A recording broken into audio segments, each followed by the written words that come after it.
마켓콕 헤드라인 시간입니다. 지난 주말에 있었던 소식, 이 장마감 이후부터 개장 전까지 중요한 소식들로 함께 채워나가 보겠습니다. 네, 일단 주말 중에 G20 정상회의 세션도 마무리가 됐고요. 여기서 시장에 영향을 미칠 만한 소식들부터 체크해 보겠습니다. 네, 첫 번째로 윤석열 대통령이 현지 시간으로 10일 우크라이나 재건에 23억 달러를 지원하겠다는 계획을 밝혔습니다. 윤 대통령은 국제사회의 무력 사용 금지에 관한 원칙 수호를 위해 우크라이나의 평화 회복 그리고 재건 지원을 위한 우크라이나 지원 패키지를 발표했는데요. 이 단기적으로는 내년에 3억 달러 그리고 중장기적으로는 2025년도 이후 대외 경제협력기금을 통해 20억 달러를 지원한다고 했습니다. 이는 통상적인 EDCF 지원 규모의 2배에 달하는 규모라고 볼 수 있겠고요. 이 정부는 국제사회의 우크라이나 재건 관련 논의에도 적극적으로 동참하고 향후에 개발 경험과 역량이 풍부한 한국 기업과의 인력들과의 진출도 지원할 계획이라고 합니다. 대통령실 관계자에 따르면 세계의 자유, 평화, 번영에 기여하는 글로벌 중추국가로서 우크라이나의 평화회복 지원에 앞장서는 책임 있는 역할을 보여주면서 향후에 우크라이나 재건 본격 참여를 위한 기반을 조성하는 작업이라고 설명했습니다. 네, 우크라이나 재건 관련 종목들 다시 한번 주목받을 수 있겠습니다. 관련 종목으로 삼부토건, 두산밥켓, HT현대인프라코어, 어떻게 보면 건설기계 쪽으로도 함께 체크해 두시면 도움될 것 같습니다. 네, 이어서 G20 정상회의에서 나온 내용인데요. 윤석열 대통령과 나렌드라 모디 인도 총리가 인도태평양 지역의 핵심 파트너로 양국 간의 전략적인 소통 협력을 강화해 나가기로 했습니다. 윤 대통령과 모디 총리는 인도 뉴델리 G20 정상회의를 계기로 별도 양자 회담을 열었고 이같이 합의했는데요. 양 정상은 양국 간 방산협력의 상징이라고 볼 수 있는 K9 자주포 2차 사업이 원활하게 진행되도록 협력을 지속하고 국방과 방산 분야의 협력을 발전시키기로 했다고 전했습니다. 양 정상은 또 국내 기업들이 인도에서 전기차를 포함한 첨단 제조업을 중심으로 투자를 지속적으로 확대해오는 등 안정적인 공급망 구축을 위해 협력을 해오고 있다는 점을 함께 평가를 했고요. 향후에는 IT라든지 전자같이 신산업 분야를 중심으로 공급망의 협력폭을 확대하기로 했습니다. 특히나 우리나라가 지난해 5월에 누리호 발사에 성공을 또 했었고요. 인도의 달 탐사선 찬드라얀 3호가 지난 8월 이 달의 남극 착륙에 성공한 점을 거론하면서 양국 간의 우수한 우주 개발 역량을 바탕으로 우주 협력을 강화해 나가기로 의견을 모으기도 했습니다. 네, 이 내용에서는 방산과 우주 관련 종목들 함께 묶어볼 수 있겠습니다. 현대로템, LIG 넥스원, 하나에어로스페이스, 하나시스템 같이 어떻게 보면 방산이나 우주 쪽 또 겹치는 부분들도 있으니까요. 관련 종목들 함께 리스팅해 두시면 좋을 것 같습니다.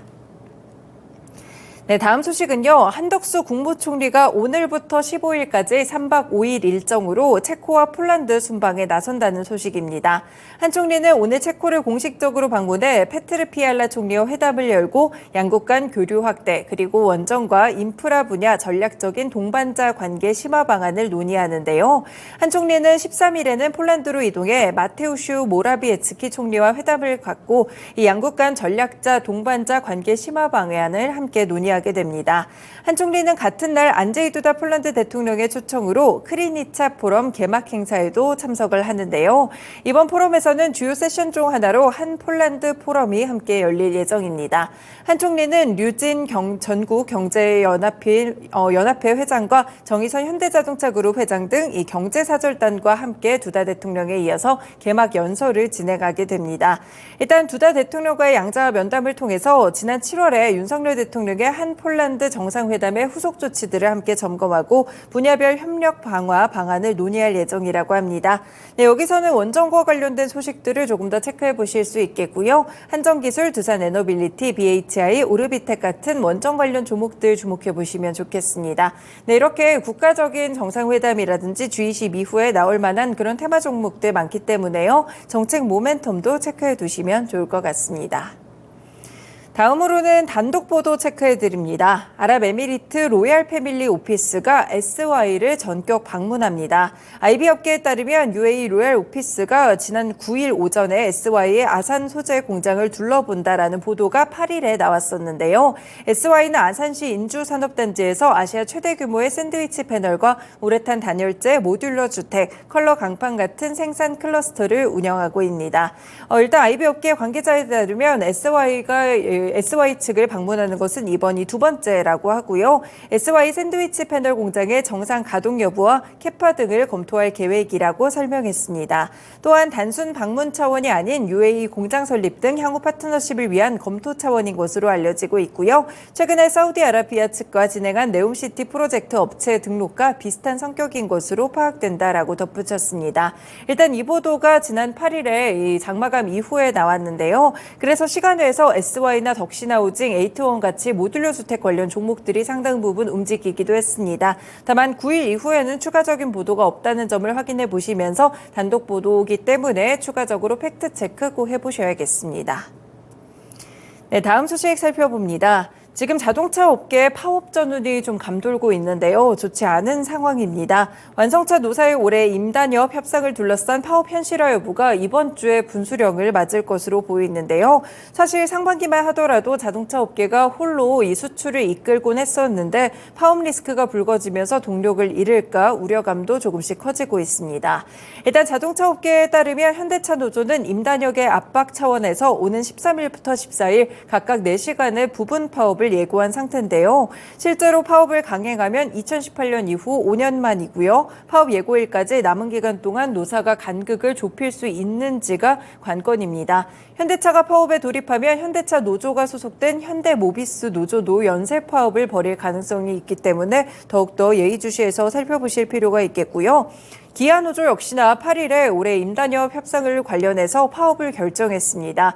그래서 11시부터 8시 20분까지 전체 조합원을 대상으로 쟁의행위 찬반 투표를 진행했는데 82.5%의 찬성률로 파업이 가결됐습니다. 완성차 업계들 주가에 영향을 줄 수가 있겠고요. 현대차와 기아, 현대모비스까지 자동차 관련 기업들의 주가 흐름 체크해 보시길 바라겠습니다. 네, 마지막으로 단독 보도 한 가지 더 체크해 드립니다. 하이트진로가 디아지오로부터 위스키 브랜드 윈저 글로벌 인수를 검토하는 것으로 나타났습니다. 이 공시에 따르면 윈저 글로벌 인수와 관련해 검토 중에 있지만 현재까지 확정된 바는 없다라고 이야기하고 있고요. 구체적인 내용이 확정되는 시점이나 1개월 내에 제공시하겠다라고 덧붙였습니다. 현재 디아지오는 국내에 디아지오 코리아 그리고 윈저 글로벌 두 가지 법인을 각각 두고 있는데요. 지난 3월에 이 윈저의 국내 운영권을 사모펀드 그룹 베이사이드 프라이빗 에쿼티 메티스 프라이빗 에쿼티 컨소시엄에 2천억 원에 매각한다는 계약을 맺었다가 같은 해 9월에 계약을 해지한 바가 있습니다. 관련 종목으로는 하이트진로 체크해 보실 수 있겠습니다. 오늘 정규장에서의 흐름도 살펴보시길 바라겠습니다. 네, 오늘도 이렇게 6가지 소식들 주말 중에 있었던 소식들부터 먼저 체크해 봤습니다. 마켓콕 헤드라인이었습니다.